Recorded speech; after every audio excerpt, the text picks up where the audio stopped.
भागवत महापुराणामध्ये एक आख्यान येतं, उपाख्यान. ऐका. तो एक राजा होता म्हणे, आणि त्या राजाला अभिमान झाला होता की माझ्यासारखं याज्ञिक कर्म कोणी करत नाही, माझ्यासारखं याज्ञिक कर्म कोणी करत नाही.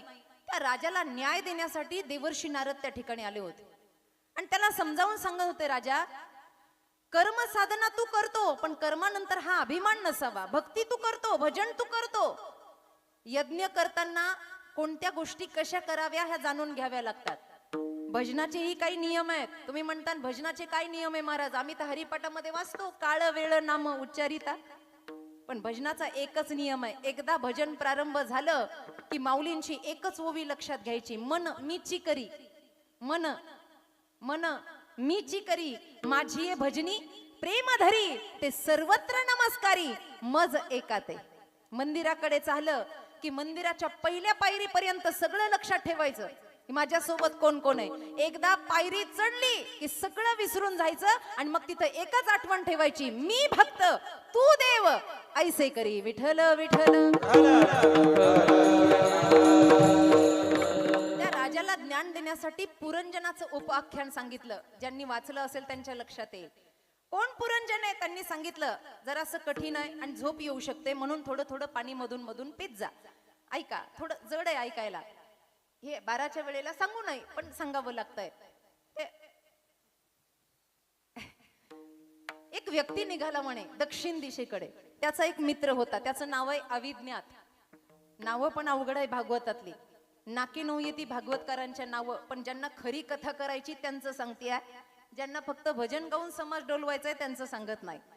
हे भागवत पाठ करणं आणि नावं खानदानाचे पाठ करणं एवढं सोपं नाही. इथं आज्याचं नाव लक्षात राहत नाही, ते पुराणातली नावं कधी लक्षात राहायची. ते उपाख्यान सांगितलं, अविज्ञात त्याच्या मित्राचं नाव आहे म्हणे, आणि तो असणारा जीव धारण करणारा पुरंजन असं त्याचं नाव आहे. तो पुरंजन दक्षिण दिशेला चालला. या राजाला ते नारदजी ती सगळी कथा सांगतायत. आता ती कथा नीट ऐका. ऐकेपर्यंत तुम्हाला असं वाटेल की हे भांडवल इथे का वापरलं कुणास ठाऊक, पण उत्तर अर्ध कळाल्यावर लक्षात येईल. ऐका. दोघही घर सापडण्यासाठी निघाले. दक्षिण दिशेला एक मोठी हवेली दिसली. हवेली कळते का तुम्हाला? बंगला, बंगलो मोठा मोठा दिसला. त्याला दरवाजे किती होते माहितीये? 9 दरवाजे होते आणि एकच खिडकी होती. 9 दरवाजे आणि एक खिडकी होती, असा महल दिसला. अविज्ञातानं त्याला सांगितलं पुरंजनाला, हे बघ आता तुझी व्यवस्था झाली आहे, आता मला काही थांबण्याचं कारण नाही. जेव्हा तू दुःखामध्ये असशील ना तेव्हा मीच तुला वाचवण्यासाठी धावत पळत येईल. अविज्ञात असं म्हणून निघून गेला. आता हा म्हणला मित्राने मला एकटं सोडल्यानंतर काहीतरी केलं पाहिजे. मग त्यानं त्या घरामध्ये, आता घर राहायला आहे पण कुणाचं आहे माहिती नाही, बरीच घर आहे तिथं समोरासमोर असणारी. यानं डोकावून पाहिलं. यानं जसं डोकावून पाहिलं, आतमध्ये असणारी एक कुमारिका, अतिशय सौंदर्यपूर्ण सोज्वळ. त्या कुमारिकेने आतून बाहेर आवाज दिला, श्रीमान फक्त डोकावून पाहू नका, आतमध्ये या, मी आपलीच वाट पाहते. तो म्हणला माझी वाट पाहते? ती म्हणली हो, तुम्ही विवाहासाठी आलायत ना? याच्या मनातल्या मनात विचार आला, आपण तर फक्त घर बघायला आलो, पण इथं तर घरवाली तयार आहे. भगवान देताय तो छप्पर फाडके देतात. मी तर फक्त घर बघायला आलो म्हणे, इथे तर घरवाली तयार आहे. तो म्हणला तुम्ही का माझी वाट पाहताय? ती म्हणली माझा सुद्धा विवाह झालेला नाही. मग तो म्हणला माझ्याशी विवाह करायचाय? ती म्हणली तुम्ही माझ्याशी विवाह करा, पण माझ्या काही अटी आहेत. घर फार सुंदर आहे, तुम्ही जर माझ्याशी विवाह केला तर हे सगळं स्वराज्य तुमच्या नावचं होईल, पण काही अटी आहेत. काय अटी आहेत? मला एकटीला स्वीकारता येणार नाही. जरासं जड आहे, नीट ऐका. मला एकटीला स्वीकारता येणार नाही. मग माझे 5 सेवक आहेत म्हणे. सेवक आहेत, आतमध्ये काही आहेत आणि बाहेर एक जण बसलेला आहे. जो बाहेर बसलाय ना तो फार बलाढ्य आहे. त्या एकालाच 5 तोंड आहेत म्हणे. त्या एकाला 5 तोंड आहे. आतमधले काही आहेत पण त्यातला एक महत्वाचा आहे, त्याच्या म्हणण्यानुसार सगळं कारभार चालतो. बर, अजून कोण? काही नाही म्हणे, मला 10 मैत्रिणी आहेत. 10 मैत्रिणी आहेत. या सगळ्यांसहित तुम्हाला मला स्वीकारावं लागेल. हा एवढा आनंदी झाला. म्हणलं कामगारही भेटले,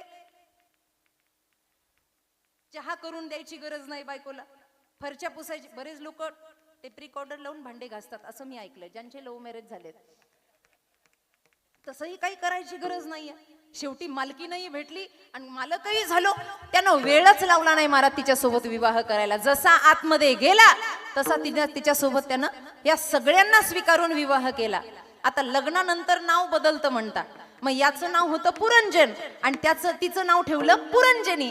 आता असं आहे, विवाह होईपर्यंत सगळ्या जगाचं ऐकतं, पण लग्न झाल्यावर फक्त बायकोचं. लग्न झालेत ना तुमचे? इमानदारीनं वरती हात करा बरं, पुन्हा कुणाचे झालेत?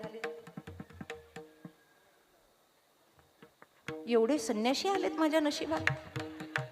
कुंभमेळा तर इथंच भरलाय. अगं बाई, त्र्यंबकेश्वराला न्यावं लागलं. आणि मला माहित असतं एवढ्या साध्व्या आल्या तर मी भगव्या साड्या आणल्या असत्या यांना वाटायला. असं आहे, एकदा लग्न झालं की बायको उठ म्हणली की उठावं लागतंय.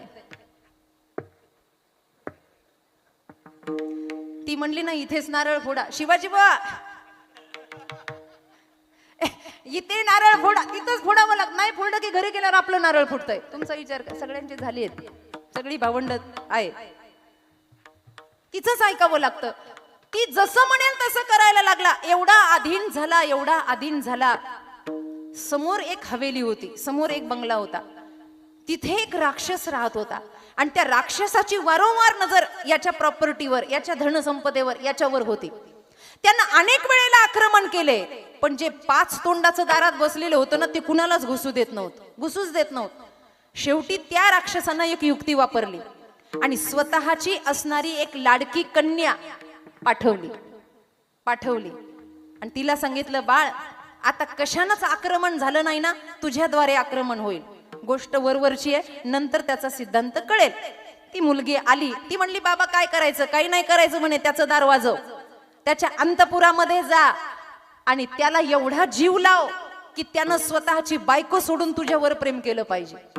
ती आतमध्ये गेली, त्यानं दरवाजा उघडला. त्या महलातल्या त्या पुरंजनावरती एवढं प्रेम करायला लागली की महाराज स्वतःच्या बायकोला तो विसरून गेला, तिच्या प्रेमामध्ये पडला.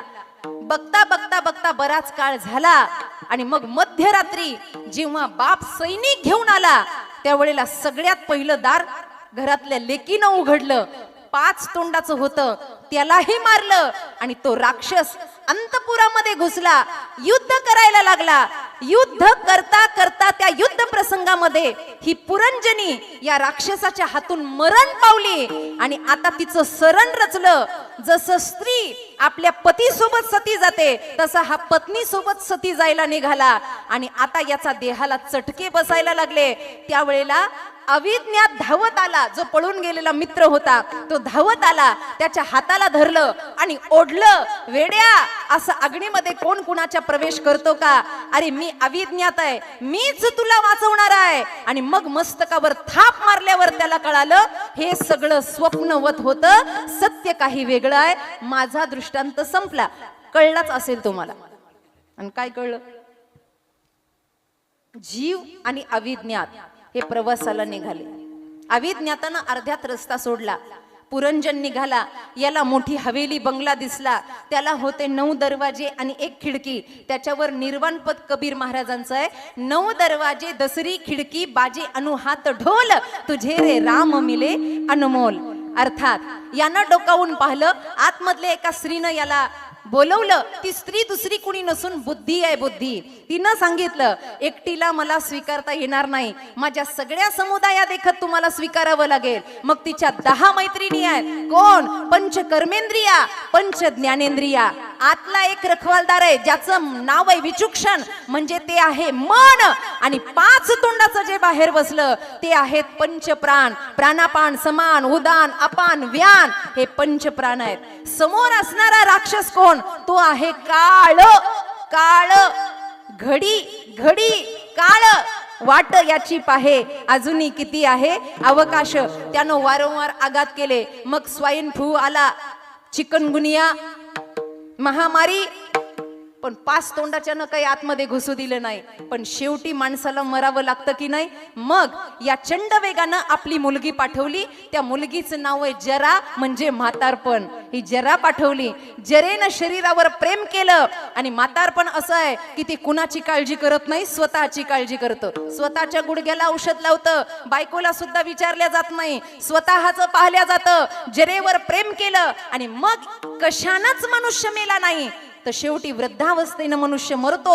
म्हणून जरेनं दरवाजा उघडला, चंडवेग आला, पंचप्राण गेले, मन बुद्धी गेल्या, कर्मेंद्रिय गेलं, सगळं संपलं आणि जीव भटकायला लागला. अशा अवस्थेत संत रूपी अविज्ञात आले आणि त्यांना जाग केलं. अरे तुझा देह मिळालाय ना, तो फक्त भगवत भजनासाठी. हे सगळं स्वप्नाचे चेईले, स्वप्नीचे चेईले जाईल रया. माऊली ज्ञानोबराय जसं म्हणतात ना. मग आई, तुला या जन्मामध्ये एक अखंड कोट साधना करायची आहे आणि ती साधना म्हणजे सच्चिदानंद पद. विठ्ठल विठ्ठल.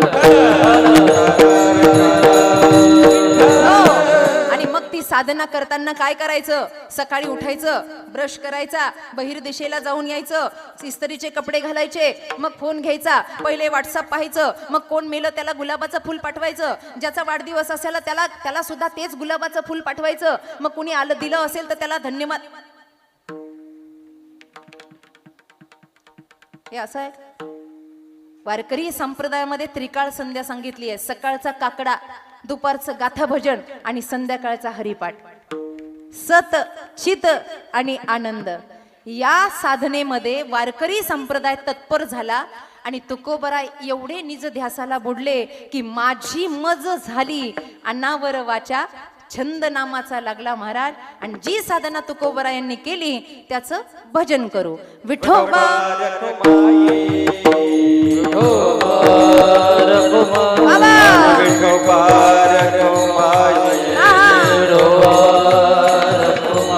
सांभाळता सांभाळता ते स्वस्वरूपाला, निज स्वरूपाला प्राप्त झाले. सच्चिदानंद रूपाय विश्वोत्पत्त्यादी हेतवे. हे जे आहे ना, हे संतत्वानं मोठ्या अट्टहासानं जपलं महाराज. एक क्षण सुद्धा ते भगवंतापासून राहू शकत नाही, एक क्षण सुद्धा. 33 कोटी रामनामाचा जप झाला होता कबीर महाराजांचा. त्यावेळेला प्रभू रामचंद्र प्रगट झाले होते आणि प्रभू रामचंद्रांनी सांगितलं, कबीरा अब भजन करने की कोई जरूरत नाही. तेव्हा कबीर महाराजांच्या तोंडातून शब्द निघाले, भगवन भजन बिना जल जाई वैसे जीवना, राजा सुना एक प्रजा विना और प्रजा सुनी एक न्याय विना. राजा, दरबार भरलेला आहे, प्रजा बसलाय, सगळी प्रजा आहे पण राजाच नाही. एक दरबार असा आहे, राजा आहे पण प्रजा नाही. राजाशिवाय प्रजेला किंमत नाही, प्रजेशिवाय राजाला किंमत नाही. पण काही ठिकाणी राजाही आहे आणि प्रजाही आहे, पण न्याय करणारा राजा उत्तम नाही. खाक झाली त्या राजाची. असंच आहे. हे जसं शुल्क आहे ना, तसं भजन बिना जल जयो देवा. तुझं जर भजन केलं नाही ना तर आमची जिंदगी काही कामाची नाही. तुकोबरायांना देव प्रगट झाले. तुका, अरे आता लोक म्हणायला लागली तुका विष्णू नाही तुझा, आता भजन करायची काही गरज नाही. तुकोबराय म्हणले, देवा पाण्याविना मासा राहतो का? मासा बादशाहीचा राहतो का मासा? पाण्याशिवाय नाही ना राहत. जीवना वेगळी मासोळी तैसा तुका तळमळी. कारण संप्रदायाची तळमळ होती तुकोबरायाला. आपल्याला मळमळ आहे, त्यांना तळमळ होती. आपल्याला त्याचं काय चाललं, याचं काय चाललं, ही साधना नाही आहे. उच्च कोटी कशाला म्हणतात? ज्या वेळेला जगाकडचं लक्ष बंद होईल आणि अंतरंगामध्ये मनुष्य साधक रंगेल ना, त्याला म्हणतात सच्चिदानंद पदवी घेणे. आयुष्याच्या साधने. आयुष्य एका टप्प्यावर असं यावं की दुसऱ्याचं वाईट काहीच दिसू नये. आमचे स्वामीजी म्हणायचे, माणसानं अजात शत्रू व्हावं, आणि स्वामीजी अजात शत्रू होते. कधी त्यांना कुणी शत्रू मानणारा जरी समोर आला तर स्वामीजी म्हणायचे, सकल लोकमा सहुने वंदे. ते म्हणायचे, तुमच्या सुद्धा हृदयात राम आहे, तुमच्या मनात काही आडी असेल तर काढून टाका. सर्वे भवंतु सुखिनक. हा जगाचा न्याय आहे. सगळं जग मित्र स्वरूपानं दिसलं पाहिजे. ती साधना झाली पाहिजे महाराज, आयुष्याची साधना. एक क्षण असा यावा, बुरा देखन मैं गया तो बुरा न मिलिया कोय. ते गालिब नावाच्या एका शायरानं शायरी केली होती, पुरी जिंदगी पर एक ही गुनाह करता रहा. गालिब पुरी जिंदगी पर. नीट ऐका, समजलं तर बघा. गालिब पुरी जिंदगी पर एक ही गुनाह करता रहा, धुलती चेहरे पर आईना साफ करता रहा.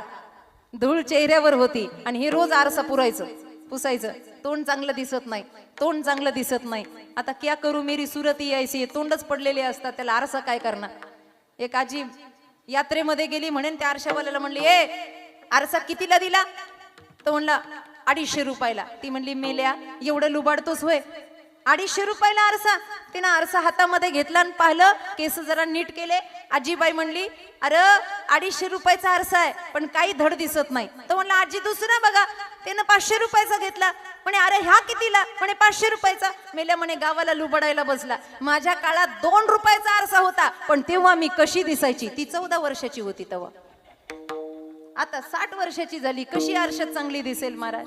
असं आहे, इथे तथ्य काही नाही आहे, इथे पथ्य नाम विठोबा हे एकच पथ्य आहे. ही जीवनाची साधना जगदवंदनीय तुकोबरा यांनी केली, ती अखंड केली महाराज. आणि मग नीट ऐका, गेलेल्यांच्या प्रित्यर्थ आपण भाव व्यक्त करतो, पण जीवन मुक्ताचं खरं लक्षण काय माहिती आहे? कधीतरी एकांतात बसून स्वचा विचार करा, स्वचा विचार. सगळ्या क्षेत्रातली मान्यवरं इथं बसली आहे. कुणी राजकारणातलं असेल, कुणी समाजकारणातलं असेल, कुणी घरगृहस्थी, कुणी महाराज, माझ्या सहित एकांतात बसायचं आणि फक्त हा विचार करायचा, आजपर्यंत मी माझ्यासाठी काय केलं, आजपर्यंत मी माझ्यासाठी काय केलं. मनातून उत्तर येईल, गड्या घर बांधलं की ते लोकांसाठी आहे, घरातल्यांसाठी आहे. कोणतं घर? इसत तन धन की कोण बड़ाई, देखत नैनो में मट्टी मिलाई, अपने खातिर महल बनाया और आप ही जाके जंगल सोया. मेल्यावर आपलं हाड सुद्धा घरात नेत नाही आणि लोक आम्हाला म्हणतात, महाराज भाऊकीच्या नाकावर टिचून घर बांधलंय. बोला, मेल्यावर हाड न्यायला तयार नाही. मग पुन्हा दुसरा प्रश्न विचारायचा, माझ्यासाठी मी काय केलं? इस्टेट जमा केली, त्याच्या वाट्यासाठी तर लोकांची भांडणं सुरू राहतील. पुन्हा प्रश्न विचारा, तुझ्यासाठी काय केलं? माझ्यासाठी सगळा स्वैराचार केला, सगळे नातेवाईक एकत्र केले. अरे सरनात उडी टाकायला एकही पुढे सरसावणार नाही. रडता रडता सगळे अग्नीपासून मागे थांबतील. मग उत्तर मिळेल, स्वतःसाठी काय केलं? तर काही नाही केलं. कहा गये तो कहा नाही और क्या लाये तो कुछ नाही. तेलही गेलं, तुपही गेलं, हातात आलं धुपटणं. पण हे कळलं कधी? सगळं संपल्यानंतर. सगळं संपल्यावर हे कळायला लागलं, अरे अरे अरे बालपण गेलं. बरं झालं यमदूत लाज घेत नाही बाबा, नाही तर भल्या भल्यानी लाज दिली असती आणि काळ आयुष्याचा मागून घेतला असता. तो कोबराय म्हणले, ए वेळीच सावध व्हा आणि असं साधन करा की जिवंतपणी जीवन मुक्तता करण्यासाठी स्वतःची पायरी स्वतःला निवडता यावी. अभंगाचं शेवटचं चरण.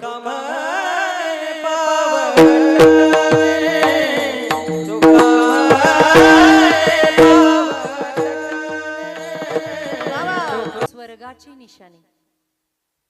एवढा आत्मविश्वास वारकरी संप्रदायामध्ये जिंकलाय बरं. हरि भक्तन के 3 गुण, जो कोई लागे पाव, खाने को मिष्टान्न मिले, आखिर वैकुंठ को जाओ. हा आत्मविश्वास दुसरीकडे नाही आहे. हरि भक्तन के 3 गुण आहेत. वय नसतानाही लोक पाया पडतात, फक्त गळ्यात माळ असायला हवी. आता तसे कोणाच्याही पाय पडायला लागलेत म्हणा. असो असो असो, माळकऱ्याच्या पाय पडावं. मस्तक हे पायावरी वार करी. हरि भक्तन के 3 गुण, जो कोई लागे पाव, खाय प्यायची कमी नाही, खाने को मिष्टान्न मिले, महत्वाचं पुढचं आहे, आखिर वैकुंठ को जाओ. अरे मेल्यावर कोणी फोटो समोर वय लावेल, स्व लावेल, कै लावेल, गरज नाही. आम्ही जिवंतपणी स्वर्गाची वाट तयार करू. तुका म्हणे पावटणी, करू स्वर्गाची निशाणी. आज आई आणि दादाच्या प्रित्यर्थ हा पुण्यस्मरण सोहळा आहे, पंचम. या ठिकाणी संपूर्ण परिवार, मी प्रारंभीच बोलून गेले आहे. खरं तर काही साधूंचं आगमन होणार आहे, आपल्याकडे थोडा वेळ आहे आणि मलाही थोडंसं परिवारावर बोलायचं आहे. खरं तर शब्द कमी पडतात. अशा परिवारावर बोलताना हे व्यासपीठ कुणाच्या स्तुती किंवा निंदेचं नाही आहे. इथे फक्त संत चरित्र आणि भगवंत चरित्र गायल्या जातात. पण काही माणसं संतासारखीच होऊन जातात.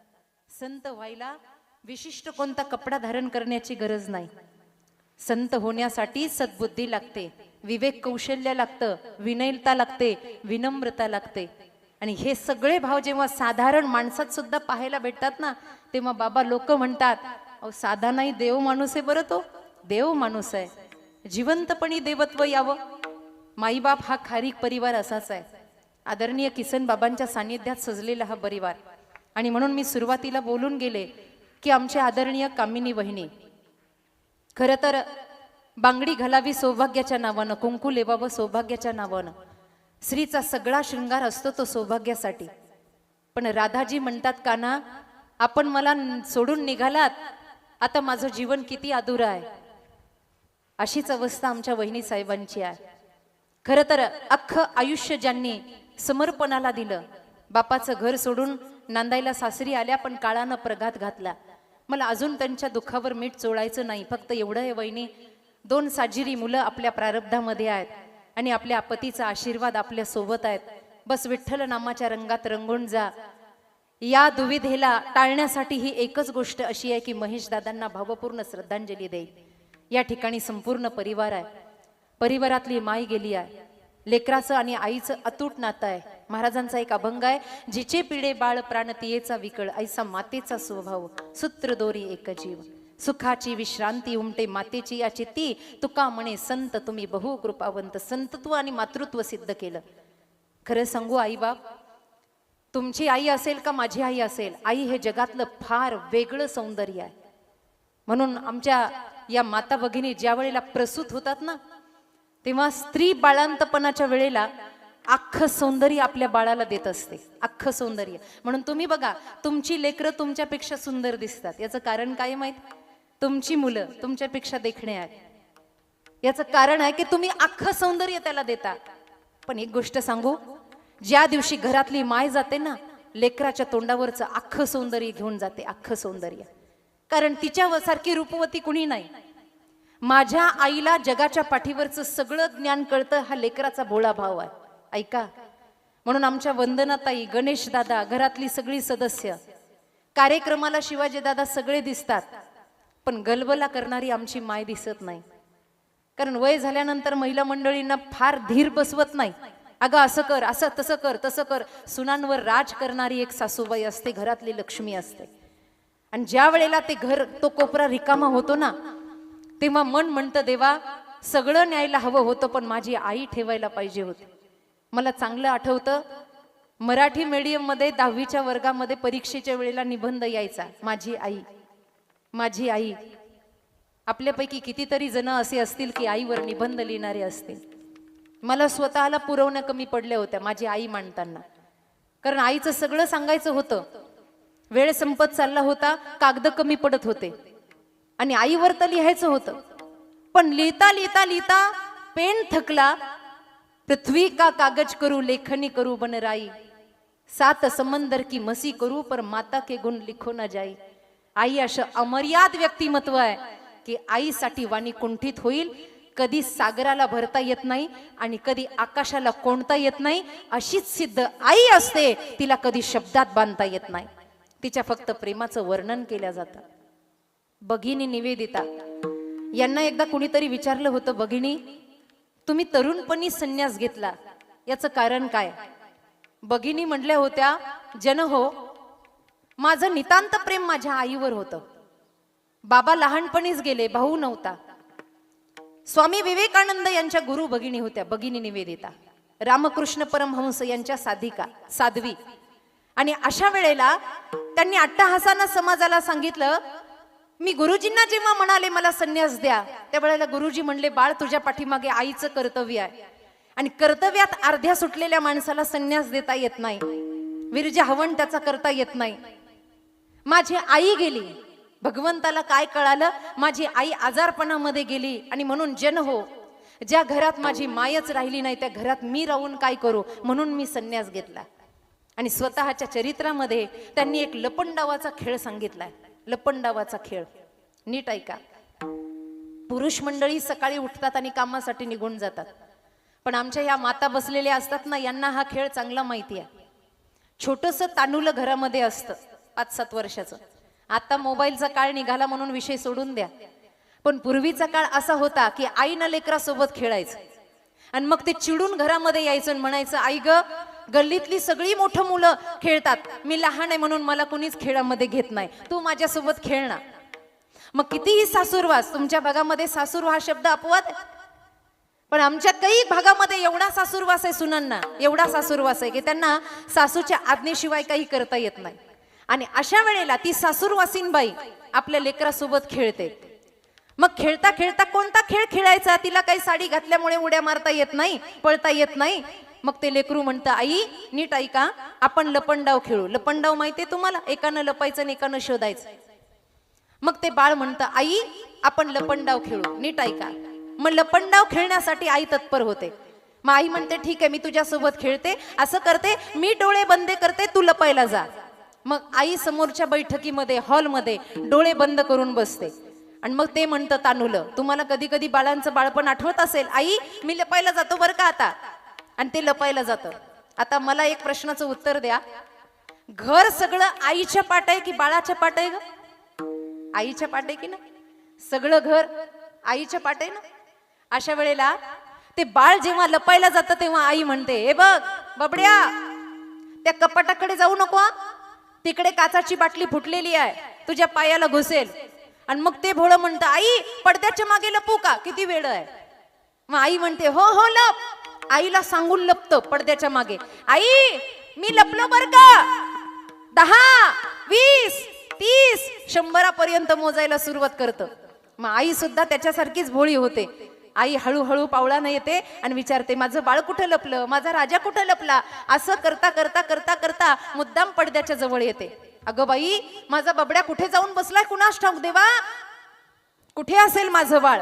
आणि मग ते एवढं खुदू खुदू हसतं की माझ्या आईला मीच सापडत नाही. आणि बाबा हळूच पडदा बाजूला करतं आणि टाळी वाजवत आईच्या समोर येतं, आई मी सापडलो ना तुला, आता असं कर, तू लपायला जा, मी डोळे बंद करतो. हे फार भयंकर लपंडाव आहे हा, नीट ऐका. बाळ हॉलच्या सभागृहामध्ये समोर बसतं आणि आता बाळानं डोळे बंद केले आहेत. आता बाळानं डोळे बंद केले आहेत आणि आई लपायला गेली आहे. माई बाप, ती तुमची आई आहे का ती माझी आई आहे मला ठाऊक नाही, पण आई लपायला गेली आहे. आणि आई लपायला गेल्यावर लेकरू म्हणलं, आई फार लांब लपू नको बर का, मला लवकर शोधायचंय बरं तुला. हो रे बाळा, तुझ्या जवळच लपते. आणि असं म्हणता म्हणता म्हणता आई मागच्या घरात लपण्यासाठी जाते. आणि त्यावेळेला सासूबाई आवाज देतात, का ग एवढं मोठं वय झालं, तुझं काय वय राहिलं का लेकरांसोबत खेळायचं, हे खेळायचं वय आहे का. ती म्हटली, सासूबाई काही काम आहे का. हो, मागच्या वाड्यात आपली भांडी आहेत लोकांकडे, तेवढी घेऊन ये. ती लपायला म्हणून जाते आणि तशीच मागच्या दरवाजानं मागच्या वाड्यामध्ये निघून जाते. हा इकडे आवाज देतो, आई आई ए आई, 10 म्हणली नाहीस, 20 म्हणली नाहीस, 30 म्हणली नाहीस, आई म्हणना, आई म्हणना. म्हणता म्हणता म्हणता म्हणता रडायला लागतं, घर शोधायला लागतं, आई सापडत नाही. त्यावेळेला आजी येते, बाळा मी तुझ्यासाठी काय करू. आजी मला काही नको, मला फक्त माझी आई आणून दे. क्षणभरासाठी तासाभरासाठी गेलेली आई त्याला भेटत नाही, म्हणून तो सगळं घर डोक्यावर घेतो. खारीक परिवाराची आई कायमची निघून गेली आहे. सांगा कोणत्या दारात त्यांनी आई शोधायला जायचं. वंदनाताईंनी कसा आईला आवाज द्यायचा, घरातल्या वहिनींनी कसा आईला सासूबाईला आवाज द्यायचा, गणेश दादांनी कुठे जाऊन आई म्हणायचं. गेलेलं माणूस परत येत नाही. आई गेली आहे. आज सगळे सण रिकामे झाले आहेत. जगाच्या पाठीवरची सगळ्यात मोठी विश्वसुंदरी या बाळांना सोडून गेली आहे. घरातला भाऊ गेलाय. खरं तर राम लक्ष्मणावानी एकमेकावर प्रेम करणाऱ्या भावंडांची जोडी फुटली आणि महेश दादाने जगाचा निरोप घेतला. आज त्यांच्या पंचम पुण्यस्मरणानिमित्त हा कीर्तन सोहळा जर असेल तर त्यांना भगवंत चरणी प्रार्थना करूयात. विठ्ठल विठ्ठल